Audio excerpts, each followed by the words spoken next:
Hello అండి. YS Jaganmohan Reddy గారి హామీలను నమ్మి 2019లో ఆయనకు ఓటేసి ముఖ్యమంత్రిగా చేసుకున్న తర్వాత, ఆ హామీల్లో ఏ హామీని నెరవేర్చకపోవడంతో మోసపోయాము అని గ్రహించినటువంటి అనేక వర్గాల్లో ఈ అంగన్వాడీ కార్యకర్తలు ఒకళ్ళండి. గత ప్రభుత్వం ఏదైతే చంద్రబాబు నాయుడు గారి హయాంలో లోటు బడ్జెట్‌లో ఉన్నా గాని, మిగులు బడ్జెట్ ఉన్న తెలంగాణ అంగన్వాడీ ఎంప్లాయీస్‌తో సమానంగా జీతాలు పెంచుతూ 2 సార్లు వాళ్ళ జీతాలు పెంచితే 55,000 మంది ఉన్నటువంటి ఈ అంగన్వాడీ కార్యకర్తలు నాకే ఓటేయాలనే ఉద్దేశంతో జగన్మోహన్ రెడ్డి గారు ఈ అంగన్వాడీ కార్యకర్తల్ని తెలుగుదేశం పార్టీ పైకి ఉసిగొల్పి, మిమ్ముల్ని చంద్రబాబు నాయుడు గారు మోసం చేస్తున్నారు, అన్యాయం చేస్తున్నారు, అక్రమాలు చేస్తున్నారు, మిమ్మల్ని నిర్బంధిస్తున్నారు, మీ మీదకు పోలీసులు ప్రయోగిస్తున్నారు అని చెప్పి వాళ్ళని రెచ్చగొట్టి, నేను గనక ముఖ్యమంత్రి అయితే తెలంగాణ ప్రభుత్వానికంటే ఒక రూ. 1000 ఎక్కువే మీకు జీతం ఇస్తాను అని చెప్పి ప్రామిస్ చేసి దాన్ని మేనిఫెస్టోలో కూడా పెట్టడం జరిగిందండి. అయితే సాధారణంగానే చిరుద్యోగులు కాబట్టి ఈ అంగన్వాడీ ఎంప్లాయీస్ చంద్రబాబు నాయుడు గారైతే కేవలం తెలంగాణ ప్రభుత్వంతో సమానంగా సాలరీ ఇస్తారు. అదే జగన్మోహన్ రెడ్డి గారిని గనక ముఖ్యమంత్రిగా చేసుకుంటే తెలంగాణ ఇచ్చేదానికంటే ఒక రూ. 1000 ఎక్కువ ఇస్తారు కదా అనే ఆశతో జగన్మోహన్ రెడ్డి గారిని ముఖ్యమంత్రి చేసుకుంటే గత 4.5 ఏళ్లలో జగన్మోహన్ రెడ్డి గారు ఆంధ్రప్రదేశ్ అంగన్వాడీ కార్యకర్తలకు పెంచింది కేవలం ఒక రూ. 1000 మాత్రమేనండి. ఈ రోజున తెలంగాణ అంగన్వాడీ ఎంప్లాయీస్ టీచర్స్ రూ.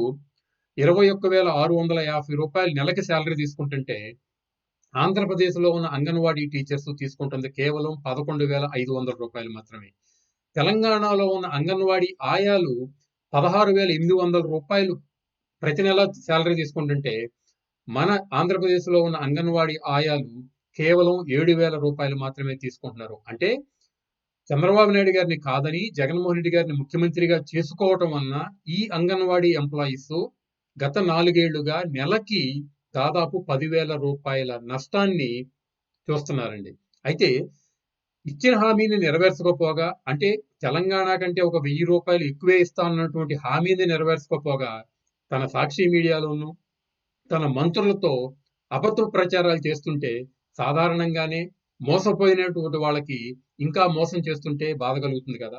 ఏ విధంగా వీళ్ళు అబద్ధాలు చెప్తున్నారంటే, సాక్షి మీడియాలో అయితే ఏం రాశారంటే, ఇచ్చిన మాట ప్రకారం ప్రభుత్వాన్ని ఏర్పరిచిన 3 వారాల్లోనే ఈ అంగన్వాడీ ఎంప్లాయీస్ జీతాలు పెంచుతూ జీఓఎంఎస్ నంబర్ 18ని రిలీజ్ చేశారు.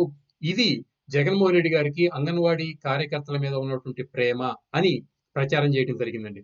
అయితే నిజంగానే జగన్మోహన్ రెడ్డి గారు జీఓఎంఎస్ నంబర్ 18 2019 జూన్ తర్వాత రిలీజ్ చేశారా అని గనుక మనం చూస్తే ఎవరైనా గాని జీవోలు గత ప్రభుత్వం ఇంప్లిమెంట్ చేసిన జీవోలు గాని ఏవైనా గాని చూడగలిగితే 2018 జూన్‌లో చంద్రబాబు నాయుడు గారి ప్రభుత్వం జీఓఎంఎస్ నంబర్ 18ని రిలీజ్ చేయడం జరిగిందండి. దాని ప్రకారం అప్పటి వరకు అంగన్వాడీ టీచర్లకు ఉన్నటువంటి రూ. 7,000 సాలరీని 10,500 చేయటం, అంగన్వాడీ ఆయాలకు ఉన్నటువంటి 4,500 సాలరీని 6,000కి చేయటం జరిగిందండి. అంటే ఇది జూన్ 2018లో జీఓఎంఎస్ నంబర్ 18. మరి అలాంటిది సాక్షి మీడియాలో అంటే ఎప్పుడు అబద్ధాలను మాత్రమే ప్రసారం చేసే సాక్షి మీడియా ఈ జీఓఎంఎస్ నంబర్ 18 కోట్ చేసిందంటే వీళ్ళు వాడేటువంటి అబద్ధాలని ఎవరు నమ్మరేమో అన్నటువంటి ధీమా కాబట్టి ఇలా చేస్తారండి.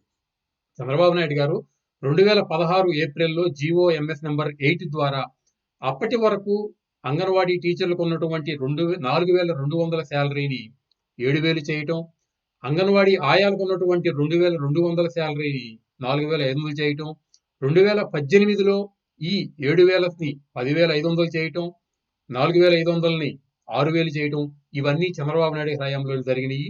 కేవలం 2019లో జగన్మోహన్ రెడ్డి గారు వచ్చిన తర్వాత అంగన్వాడీ టీచర్లకి సాలరీని 11,500 అంటే ఒక రూ. 1,000 పెంచారు.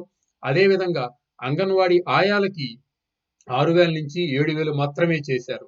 ఈ విధంగా మోసకారి హామీలతో, అలవికాని హామీలతో, అమలు చేయని హామీలతో ఓట్లు పొంది ముఖ్యమంత్రి అయిన తర్వాత మోసం చేశారు అని గ్రహించి వాళ్ళు ఆందోళన చేస్తుంటే, ఈరోజు జగన్మోహన్ రెడ్డి గారి ప్రభుత్వం గాని, జగన్మోహన్ రెడ్డి గారి నాయకులు గాని ఎన్ని రకాలుగా చిత్రహింసలకు గురి చేస్తున్నారు ఈ అంగన్వాడీ కార్యకర్తల్ని అంటే, ఒక ఎమ్మెల్యే అయితే ఏకంగా ఒళ్ళు బలిసి ఈ అంగన్వాడీ కార్యకర్తలు ధర్నాలు చేస్తున్నారా, దీక్షలు చేస్తున్నారా అని అన్నారు అంటే అంటే ఎలా ఉందంటే ఏరు దాటేదాకా ఏరుమల్లన్న, ఏరు దాటిన తర్వాత బోడిమల్లన్న అన్న విధంగా ఓట్లు వేయించుకున్నాం కదా! వచ్చే ఎన్నికల్లో వీళ్ళ ఓట్లతో మనకు సంబంధం లేదు. మన ఓటర్లు వేరే ఉన్నారు.